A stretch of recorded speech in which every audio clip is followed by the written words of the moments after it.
everyone, welcome back to my channel Exploring Economics with Gautam Gavin। आज हम class 10 SST का power sharing chapter के बारे में पढ़ेंगे। हम उसकी दो स्टोरीज हैं, बेल्जियम और श्रीलंका, उसके बारे में पढ़ेंगे। साथ साथ मैं आपको ये भी बताऊंगा कि आपको ये चैप्टर पढ़ाया क्यों जाता है। मुझसे मेरे स्टूडेंट्स कई बार पूछते हैं, सर हमें ये पढ़ा दो वो पढ़ा दो, लेकिन ये यूज कब होगा, लाइफ में हमारे को करना क्या है। किसी ने बिजनेसमैन बनना है, किसी ने कुछ बनना है। यार रियलिटी बोलूं तो एक एक चीज का पर्पस है जो आपको पढ़ाया जा रहा है, वो आपकी लाइफ में कहीं ना कहीं आपको इफेक्ट करता है और आप उसको कहीं ना कहीं यूज करते हो। आज इस चैप्टर के बारे में बताऊंगा कि इस चैप्टर को क्यों आपको पढ़ाया जाता है, why do we teach this to you. तो लेट्स स्टार्ट विद इट। तो सबसे पहले आता है हमारा बेल्जियम की कहानी। बेल्जियम एक कंट्री है यूरोप में, काफी इसकी तो चॉकलेट सबको पता, भाई टेस्टी जैसी चॉकलेट आती है राइट, हर कोई बेल्जियम आइसक्रीम खाना चाहता है राइट, ये वही बेल्जियम है। तो इस बेल्जियम में क्या था, इसकी हम एथनिक कॉम्पोजिशन देखते हैं। What is ethnic composition? Ethnic composition means कि किस कल्चर के कितने लोग यहाँ पे रहते थे। तो सबसे पहले आपका आता है फ्लेमिश रीजन के अंदर, this is the Flemish region. इसके अंदर डच लोग रहते हैं, 59% उनकी पॉपुलेशन है। तो पूरी बेल्जियम में जितने भी लोग हैं उसमें से 59% जो है वो डच हैं, ठीक है। तो ये मेजॉरिटी है, ठीक है। जैसे इंडिया में हिंदू मेजॉरिटी है, वैसे ये मेजॉरिटी है, राइट। नेक्स्ट आता है आपका वलोनिया रीजन। वलोनिया रीजन के अंदर आपके रहते थे फ्रेंच, 40% पीपल वर फ्रेंच, ठीक है। अब ये माइनॉरिटी है। रिमेनिंग 1% वर जर्मन्स। इन्हें कोई इतनी प्रॉब्लम नहीं थी, जर्मन्स को इतनी कोई इश्यू नहीं था। प्रॉब्लम कहां आई थी? प्रॉब्लम आई थी डच और फ्रेंच के बीच में। अब आप पूछते हो ये आपको चैप्टर क्यों पढ़ाते हैं? यार हमारे देश में भी दो ऐसे कल्चर या रिलीजन के लोग जो मेजर हैं, मतलब जिनके बीच में ज्यादा प्रॉब्लम्स हो जाती है कई बारी, वो है हिंदू एंड मुसलमान, राइट। वैसे ही यहाँ पे डच और फ्रेंच हैं जिनके बीच में लड़ाई होने के चांसेस बहुत ही ज्यादा थे, ठीक है। तो इन लोगों ने अब लड़ाई क्यों हो रही थी? मेन प्रॉब्लम ये था कि डच थे आपके पुअर और अनएजुकेटेड मेजॉरिटी होने के बावजूद, और फ्रेंच जो थे वो थे आपके रिच, ठीक है, और वो थे आपके एजुकेटेड माइनॉरिटी होने के बावजूद।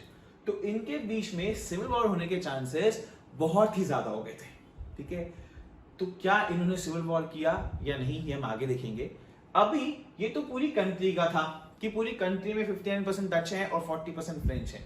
अब इसकी कैपिटल का देखते हैं। This is the capital of Belgium, that is Brazil, ठीक है। ब्राजील में क्या सीन था? ये इनकी कैपिटल है ब्राजील। ब्राजील में आयरॉनिकली उल्टा सीन था। कैपिटल में फ्रेंच ज्यादा थे 80% और डच थे 20%। देखो वो था टोटल पॉपुलेशन। अब मैंने कहा कि स्टेट के अंदर कितने टाइप के लोग रहते हैं, तो वो आपके फ्रेंच निकले। जो मेन कैपिटल है उसमें 80% फ्रेंच है और 20% डच है। तो जो पॉपुलेशन पूरी कंट्री में मेजॉरिटी है दैट इज डच, वो कैपिटल में माइनॉरिटी, ठीक है। और जो सी आपकी कल्चर, आपका रिलीजन फ्रेंच पूरे देश में माइनॉरिटी है पर कैपिटल में वो मेजॉरिटी है। तो this was a very bad situation, this could have left to a very big civil war, ठीक है। लेकिन ऐसा नहीं हुआ। तो फिर क्या हुआ, उन्होंने क्या किया देखिए। तो बेल्जियम ने कैसे डील किया? Did they have a civil war? नहीं, बेल्जियम के लोग थोड़े समझदार थे। उन्होंने कहा यार खून खराबा करेंगे, दोनों जाति के लोग मरेंगे, नुकसान होगा, फायदा क्या होगा। तो इन्होंने क्या करा, इन्होंने they share the power among different governments with equal representation of each community. इन्होंने एक रास्ता निकाला। क्या रास्ता निकाला? इन्होंने गवर्नमेंट्स बनाई और उन गवर्नमेंट्स के साथ उन्होंने क्या करा कि भैया हर गवर्नमेंट के अंदर, मतलब सेंट्रल गवर्नमेंट के अंदर और स्टेट गवर्नमेंट्स में भी, they would be equal number of French and Dutch people. मतलब मान लीजिए कि पार्लियामेंट के अंदर, उनके पार्लियामेंट के अंदर अगर 100 सीट्स हैं तो 50 सीट्स जाएंगी डच को और 50 सीट जाएंगी फ्रेंच को। साथ ही साथ इन्होंने रूल निकाला, स्टेट गवर्नमेंट अलग बनी, ठीक है, सेंट्रल गवर्नमेंट अलग बनी। साथ ही साथ इन्होंने रूल निकाला कि अगर कोई भी स्पेशल रूल पास करना है तो उसके लिए फ्रेंच के और डच के दोनों के 50% ऑफ मेंबर्स हाँ करेंगे तभी वो रूल पास होगा, वरना नहीं। मतलब कि मान लीजिए अगर फ्रेंच के जो 50 मेंबर्स हैं, 50 मेंबर्स हैं, उसमें से 25 प्लस हाँ करेंगे और साथ साथ डच के भी जो 50 मेंबर्स हैं उसमें से 25 प्लस हाँ करेंगे तभी होगा। अगर फ्रेंच के 50 हाँ करते और डच के 24 लोग हाँ कर रहे हैं तब वो रूल पास नहीं होगा। ये इन्होंने एक छोटा सा इसमें और सिस्टम निकाला। प्लस इन्होंने एक और गवर्नमेंट बनाई जिसे वो कम्युनिटी गवर्नमेंट कहते थे, ठीक है।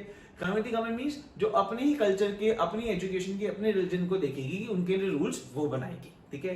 साथ ही साथ ब्राजील के लिए इनकी एक सेपरेट गवर्नमेंट बनी, इनकी कैपिटल सिटी के लिए, और उधर की गवर्नमेंट में भी equal share of French and equal share of Dutch हुआ। अब ऐसा क्यों हुआ? फ्रेंच ने डच को इक्वल पावर क्यों दी ब्राजील में? क्योंकि डच बाकी पूरी कंट्री में फ्रेंच को इक्वल पावर देने के लिए तैयार थे।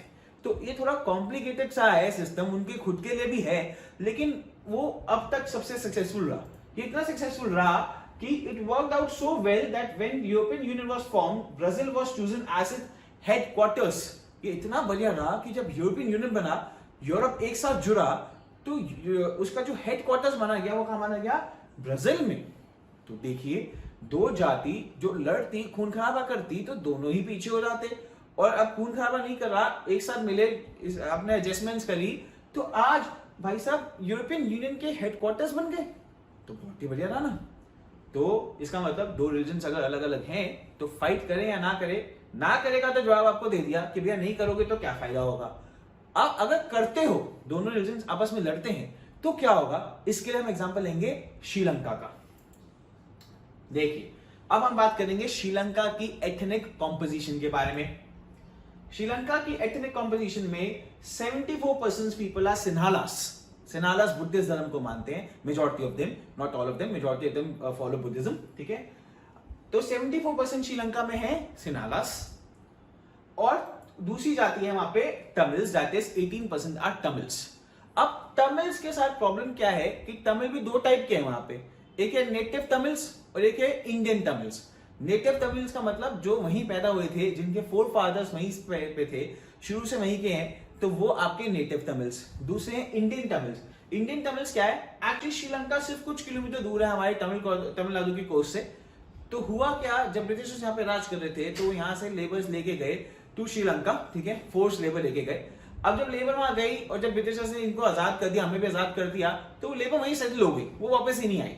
तो उनके जो आगे बच्चे हैं, उनको ये लोग इंडियन तमिल्स कह देते हैं।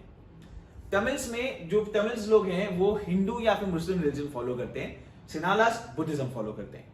अब पंगा कहां आया? पंगा ये आया कि एक डेमोक्रेटिकली इलेक्टेड गवर्नमेंट चूज की गई श्रीलंका के अंदर, और वो गवर्नमेंट बनी सिन्हालास की, because they were majority in number, ठीक है, जैसे हमारे देश में अगेन हिंदू। तो अगर उस गवर्नमेंट को बना दिया, अब उस गवर्नमेंट ने धीरे धीरे क्या करा, तमिल्स को डिस्क्रिमिनेट करना शुरू कर दिया गवर्नमेंट जॉब्स के लिए, यूनिवर्सिटीज में, अदर थिंग्स में, जिसमें तमिल्स काफी नाराज हो गए। फिर अगर आप ध्यान दोगे तो तमिल्स मेजॉरिटी कंसिडरेटेड है आपके नॉर्थ ईस्ट में, नॉर्थ ईस्ट में आपके तमिल्स कंसिडरेटेड है। तो तमिल्स ने क्या कहा? तमिल्स ने कहा कि भैया अच्छा एक काम करते हैं, जब बहुत ज्यादा बात बढ़ गई सिविल वॉर से पहले, तो उन्होंने कहा कि एक काम करो, ये वाला हिस्सा हमें दे दो, एक अलग कंट्री बना दो या अलग स्टेट बना दो, जिसकी रूलिंग हमारे नीचे आ जाएगी।